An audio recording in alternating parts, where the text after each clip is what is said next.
महादेवांचं एक सुंदर मंदिर आहे.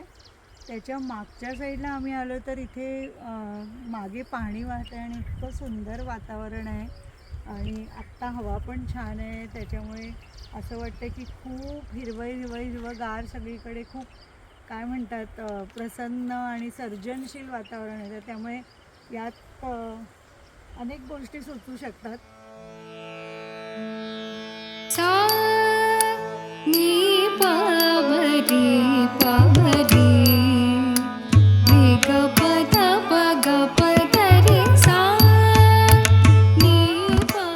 झाडं हिरवीगार झालेली आहेत. अनेक प्रकारची झाडं इथे मला दिसत आहेत आणि इथे कितीही वेळ जरी उभं राहिलं तरी कंटाळा येणार नाही असं हे वातावरण आहे.